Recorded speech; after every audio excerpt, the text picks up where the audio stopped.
자, 재무상태표다라면 우리가 이거 시험에 나온다 그랬죠? 이 뜻이. 얘는 뭐라 그랬어요? 일정 시점이라고 했어요. 그렇죠?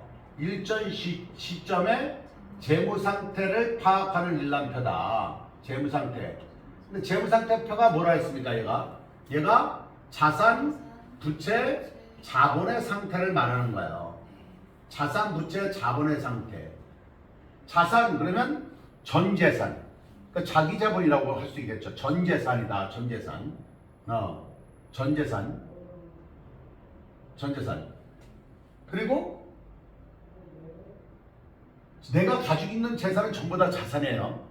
근데 이 자산 속에는 남한테 빌려온 것도 있는 거야. 그래서 타인 자본을 이제 부채라고. 그 다음에 자본은 순수한 재산이에요. 그러니까 자본을 따지면 이제 총 재산. 그리고 이건 타인의 재산, 이게 자기 자본이라고 생각하시면 되죠. 자기 자본, 내 순수한 내 자본을 갖다가 이제 자본이라고 한다. 순재산, 전재산, 타인 재산, 타인한테 갚아야 될 타인 자본이죠. 이건 순수한 내 재산, 그러니까 자기 자본이 되는 거예요. 자, 그런데 우리가 자산을 어느 쪽에 기록을 해주려면 차변에 기록을 해주기로 약속을 했잖아요. 그렇죠? 부채는 대변에 적어주기로 약속했고 그 부채 밑에 자본을 적어주기로 해서 차대변이 일치하는 거예요. 그렇죠? 이게 우리가 재무상태 모양을 맨 처음에 이렇게 배웠습니다. 그런데 우리는 뭐냐면 지금 재무상태표의 구조를 설명을 드리려고 해요. 그러면 구조는 어떻게 따지냐면 자산이든 부채든 간에 1년을 기준으로 한다 그랬죠. 1년 기준으로 어떻게 표시를 하냐 하면은 유동과 비유동으로 나눈다 그랬어요. 유동자산과 비유동자산으로 나눈 거야. 그래, 유동과 비유동이라는 것은 1년 이내에 현금화 시킬 수 있는 거냐 1년 이상 걸리는 거냐에 따라서 유동과 비유동으로 나눠주고, 우리가 자산과 부채는 배열할 때 어떤 배열로 한다 그랬죠? 유동성 배열법을 사용한다 그랬어요. 그렇죠? 예, 재무상태표 작성할 때 자산하고 부채는 유동성 배열법으로 작성한다. 유동성 배열법이라는 게 뭐라 그랬어요?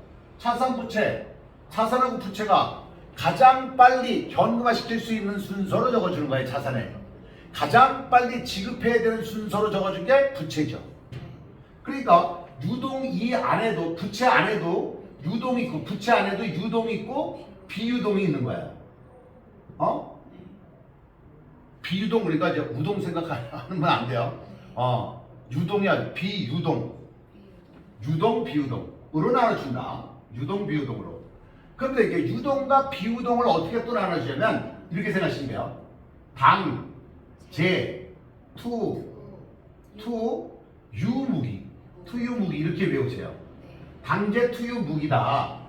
당재, 투유, 무기다. 당재, 투유, 무기 이렇게 외우시는 거예요. 당재, 투유, 무기. 그래서 당재가 유동이고 투유, 무기가 비유동이에요. 알겠죠? 자, 당재, 투유, 무기. 당재가 뭐냐면 당좌자산이에요. 재고자산, 투자자산이고 유형자산이고 무형자산이고 기타 비유동자산이 들어가는 거야. 기타 비유동자산이다. 기타 비유동자산이다. 그러면 당좌자산은 어떤 거냐면 재고자산을 판매해서 발생된 자산들이다 생각하시면 돼요. 쉽게 말하면. 그러니까 재고자산을 중심으로 생각하시면 돼. 재고자산은 어떤 게 있더라? 여기 뭐가 있더랬지? 상품, 제품이 있고, 그렇죠. 원재료, 제공품. 이렇게 네 가지를 여러분들이 알려주진 않았어요. 제공품. 여기까지만 알면 아주 훌륭한 거예요. 그거 이외에도 뭐 저장품도 있을 수 있고 반제품도 있을 수 있다고 그랬죠. 네. 그러니까 가장 많이 쓰는 거 상품, 제품, 원재료, 그리고 제공품 미완성된 물건입니다. 얘를 팔았어. 이렇게 생각하십시오. 팔고 뭘 받아? 현금 받죠. 그렇죠? 팔고 보통 예금하잖아. 그렇죠? 팔아서 당좌예금도 하잖아.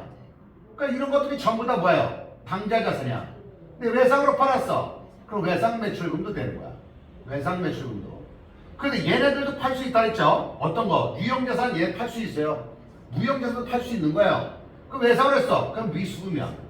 그래, 이런 것들 전부 다 이런 종류들을 갖다가 당좌자산이라고 해가 이렇게 재고자산이나 그런 비유동자산을 팔아가지고서 이제 돈 받을 날이 얼마 안 남았다. 또는 현금으로 받았다.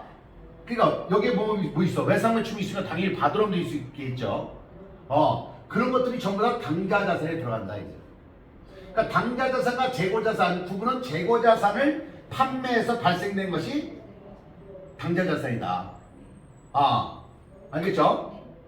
그 다음에 투자자산은 뭐냐면 얘는 투자 목적이야. 투자 목적이야.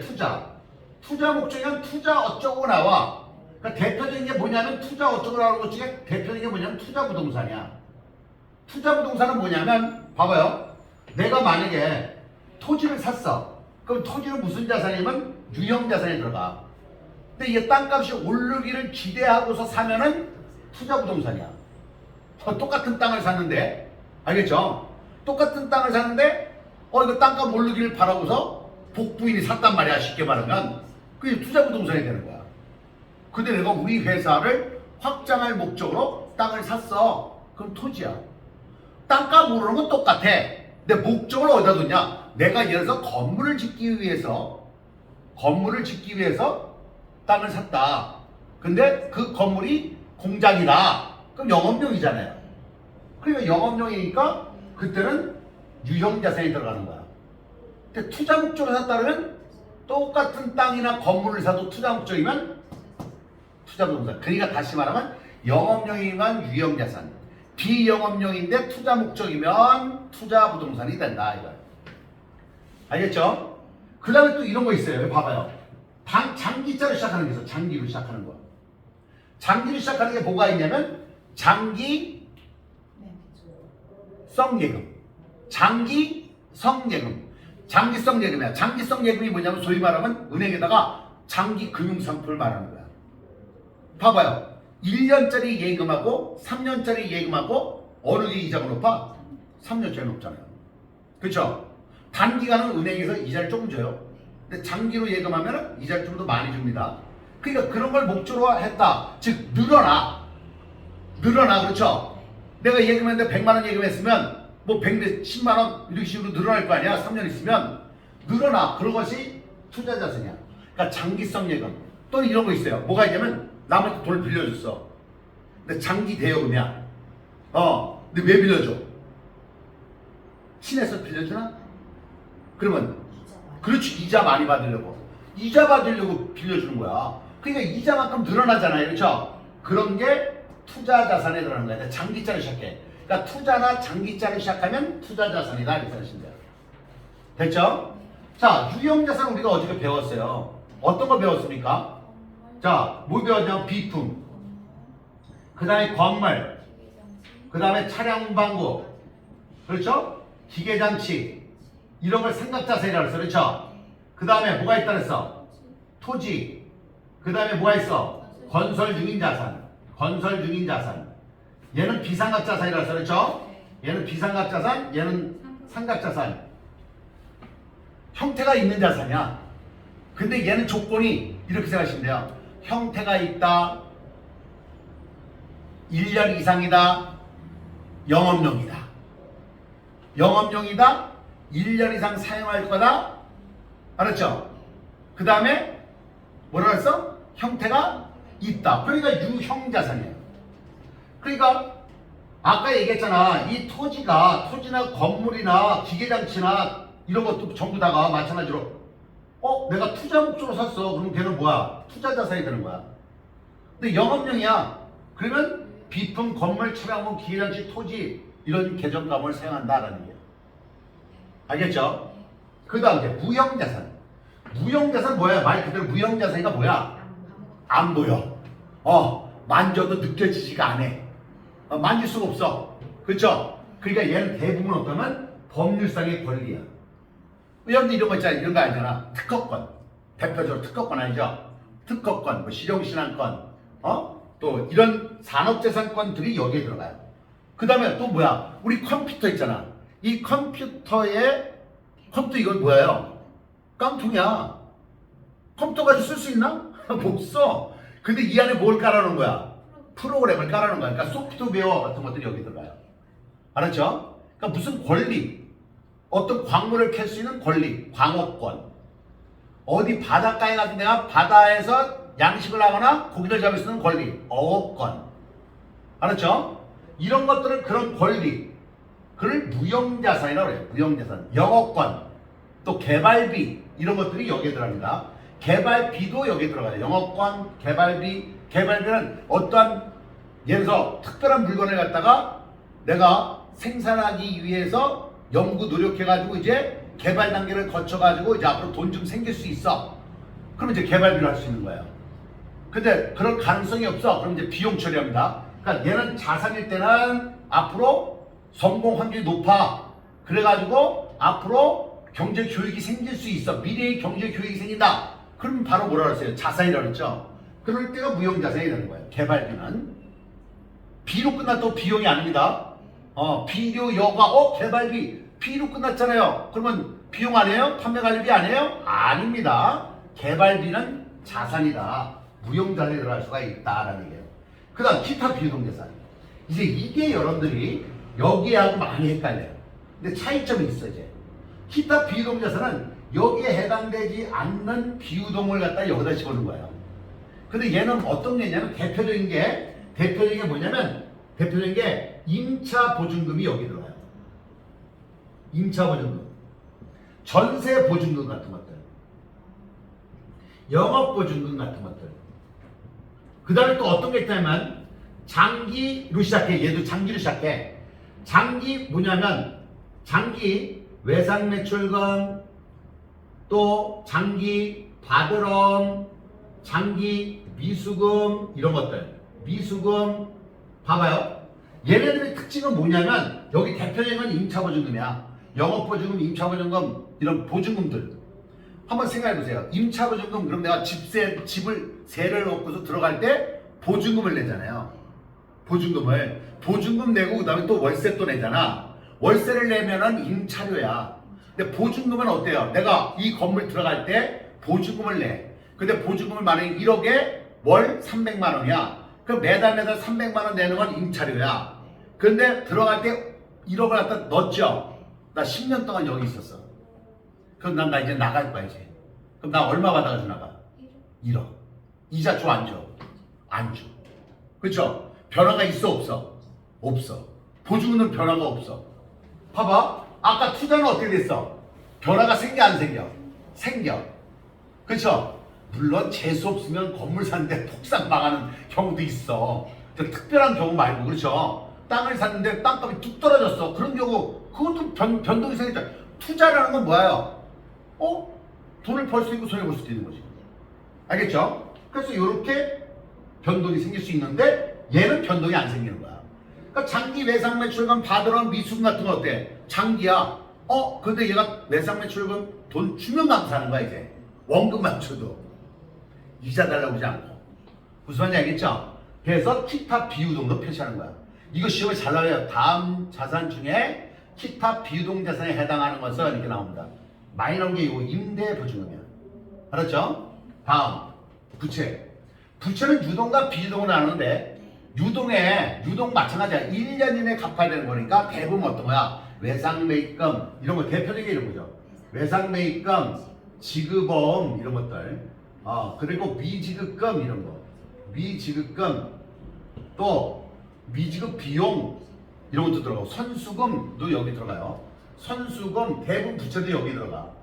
근데 장기로 들어가는 게 비유동에 들어가는 거예요.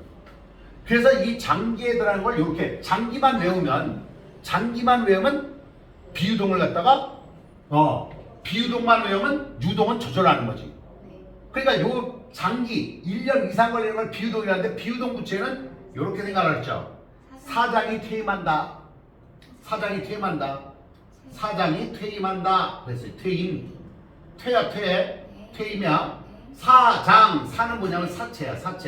주식회사에서 발행하는 채권. 그 다음에 장기 차입금이야. 1년 이상 걸리죠. 1년 이상 있다 주기란 거야. 장기 차입금. 퇴직급여 충당부채. 퇴직급여 충당부채. 퇴직급여 충당부채. 임대보증금이야. 이거 건물주야. 건물주. 건물주가 집을 세를 줄 때 보증금 받고 주죠. 그렇죠? 그게 임대보증금이야. 얘네들은 전부 다가 뭐다? 사장, 퇴임 이렇게만 외우면 비유동이야. 그러니까 문제 이렇게 나오죠. 다음 중 비유동 부채인 것은 또 아닌 것은 이것만 딱 외우고 거기에 맞게끔 해결하면 되는 거예요. 됐죠? 네. 자, 여기까지는 우리가 이런 것들은 배우지 않았어. 하지만 이런 것들은 대충은 알아. 그런데 이제 우리 문제는 이제 자본이야. 자본의 딸랑 우리가 배운 건 뭘 배웠냐면 자본은 자본금 하나 배웠어. 그렇죠? 자본금 하나 배웠는데 이제 자본금의 구조를 조금 더 한번 들여보자 이거야. 자본의 구조를. 자본하고 자본금은 다른 거예요. 자본금은 어떤 거냐면 이 안에 보통주 자본금이 있고 우선주 자본금이 있어. 그럼 보통주 자본금과 우선주 자본금의 차이점은 뭐냐면 보통주는 의결권을 가지고 있어. 근데 얘는 의결권이 없어. 그러면 있는 게 좋지. 없는 게 뭐가 좋아요?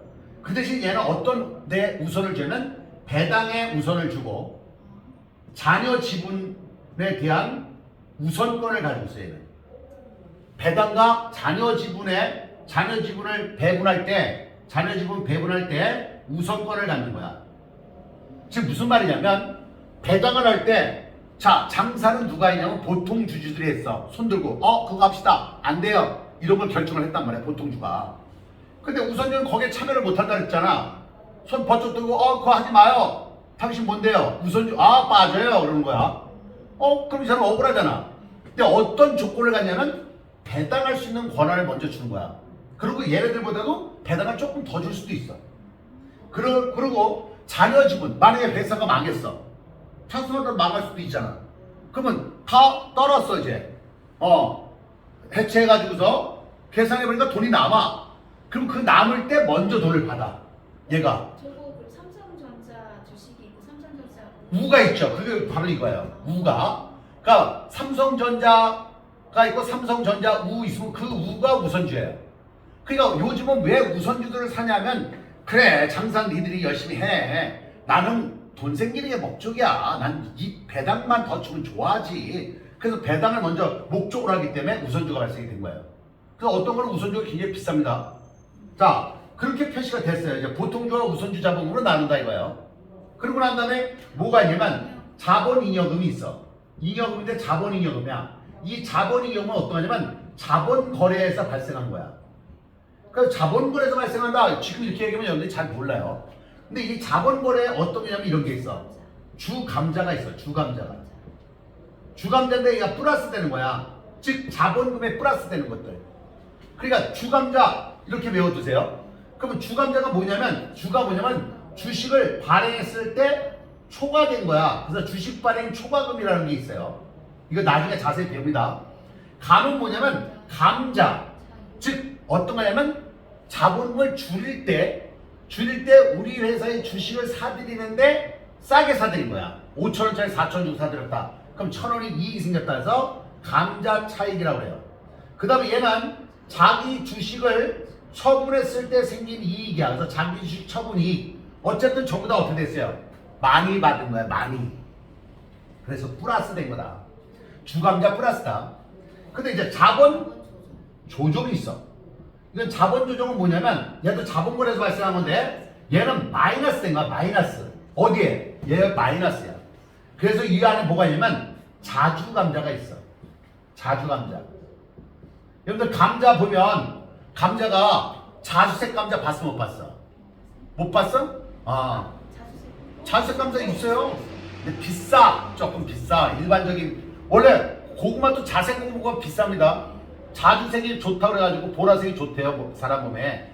그래서 자주색 비싼 거야. 그러니까 자주감자 이렇게 생각하시면 돼요. 감자인데 자주감자구나. 근데 이 자자가 뭐냐면 자기 주식이야.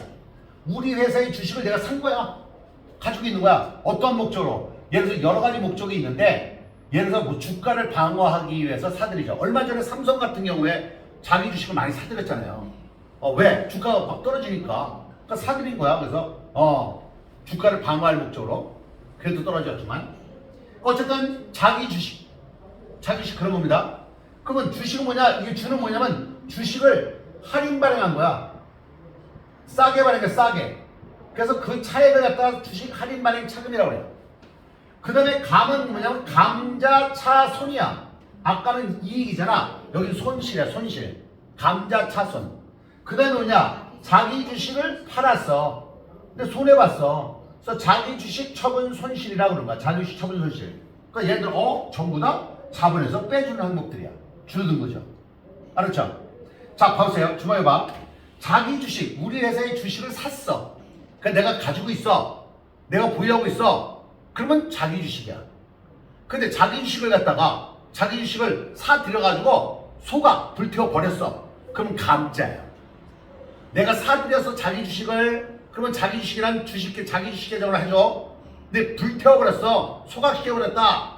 그러면은 뭐가 돼? 감자된 거야. 그러면 그때 생긴 이익이 감자차익 감자차 손해라는 거야. 자기 주식을 가지고 있다가 이제 좀 안정이 됐어. 우리 자금도 필요해. 그래서 돈을 팔았어. 목적을 팔았어. 그럼 뭐가 돼? 자기 주식 처분이 자기 주식 처분 손실이 되는 거야. 자기 주식 처분이 자기 주식 처분 손실. 가지고 있으면 자기 주식. 소각하면 감자야.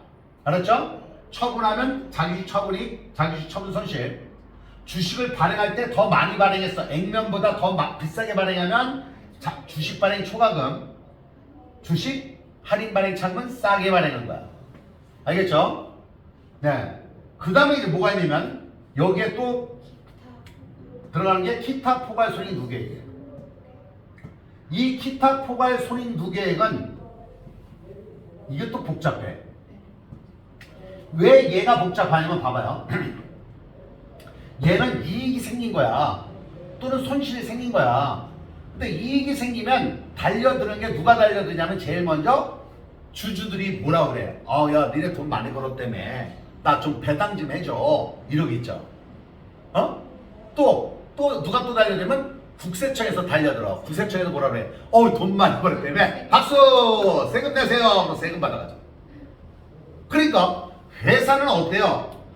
내가 실질적으로 장사를 해서 이익이 생기고 현금이 들어왔으면 세금 내고 배당해줘도 되지만 근데 실질적으로 회사는 있잖아요. 돈을 댈 수 있으면 배당을 적게 해주려고 합니다. 왜? 가지고 있어야지 든든하잖아. 여러분들 주머니에 돈이 있어. 그런데 돈을 막 써. 그럼 주머니가 점점 얇아지면 불안하잖아. 회사도 마찬가지라고. 그러니까 돈을 가지고 있는 게 좋아. 회사 입장에서는. 근데 이제 배당을 해주면 그만큼 뭐가 줄어들어? 자본금이 줄어드는 거야. 배당을 한다는 얘기는. 자본이 줄는다고 자본이. 그래서 그런 거를 갖다가 방지하기 위해서 뭐냐면 기타 포괄 손익 누계액이라는 개정을 만들어 놓은 거지. 예를 들면 매도 가능 증권이라는 게 있어. 매도 가능 증권. 이거 나중에 설명할 겁니다. 간단하게 설명하면 얘는 단기 매매 증권은 단기야. 근데 얘는 장기적으로 장기 투자 목적을 가지고 있어. 똑같은 주식인데 나 이거 팔 거 아니야. 몇 년 가지고 있을 거야. 이런 마음을 가지고 있어. 그게 매도 가능 증권이야. 알았죠? 장기간 동안 보유할 목적을 가지고 있다. 그러면 매도 가능 증권이라고 하는데 그 매도 가능 증권에 대한 평가 손익. 평가 손익이 여기에 들어가요. 예를 들어 평가 이익이 생겼어. 평가는 팔았어 안 팔았어? 안 팔았어. 팔면 처분이야. 가지고 있는 게 평가야. 평가 이익이다. 그런데 안 팔았는데 이익이 생겼어? 근데 그걸 손익계산서에다 집어넣으면 이익이 많아지니까 어떻게 돼? 당기 수익이 많아지잖아. 당기 수익이 많아지니까 세금도 많아지고 주주들도 와서 야 돈 줘 막 이럴 거란 말이야. 그렇죠? 아니 이거 세금 내고 배당하고 근데 라디오력이 뚝 떨어졌네. 그럼 누구 손해야? 회사 손해잖아. 그러니까 현실화되지 않은 거야 얘가. 그래서 얘네들을 갖다가 단기의 순손익으로 처리를 하면 자본에 영향을 주잖아. 그래서 불안해. 그래서 애초에 얘를 갖다가 평가 이익, 평가 손실이지만 비용 수익으로 처리하는 게 아니라 자본에다 집어넣는 거야. 무슨 말인지 알겠죠? 그러니까 기타 포괄 손익 누계액이라는 것은 가지고 보유하고 있으면서 발생되는 이익들. 근데 그것이 실현되지 않은 미실현된 것들이 영향을 주니까 단기의 순이익이 증가하거나 그럼으로써 배당이나 세금을 내야 되는 그런 결과가 주어지기 때문에 기타 포괄 손익 누계액으로 집어넣어가지고 자본에다 집어넣은 거예요. 알겠죠? 그래서 제일 많이 나온 게 이거야. 매도 가능 증권 평가 손익이야 얘. 알았죠? 근데 우리는 이렇게 외우는 거지. 매파제해. 매파제해 그러면 기타 포괄 손익 누계액에 들어간 거 다 들어가는 거예요. 매도 가능 증권 평가 손익. 파생상품 평가 손익. 재평가 차이. 회사 환산 손익 계정이 있어요. 근데 요거는 여러분들이 몰라도 돼. 근데 요거는 알아도 돼. 매도 가능 증권 평가 손익은. 알겠죠? 그 다음 이익준비금 있는 거야. 이익잉여금. 이익잉여금 있는데 얘는 뭐냐? 손익권에서 발생한 거야 이게. 손익권에서 발생한 잉여금을 우리가 이익잉여금이라고 해요. 근데 이익잉여금에는 법정 적립금이 있어. 근데 여기에 중요한 게 뭐냐면 이익준비금이 있어요. 이익준비금. 이건 꼭 알고 지나가야 돼요. 다른 건 다 물론 이제 수업을 하다 보면 이제 잘 알겠지만 이제 앞으로 그 중에서도 요건 꼭 알고 지나가야 된다. 자, 이익준비금은 어떤 걸 이익준비금이라면 얘는 금전배당이야. 금전배당. 배당을 하는데 금전배당이라면 다시 말하면 무슨 뭐로 준 거야?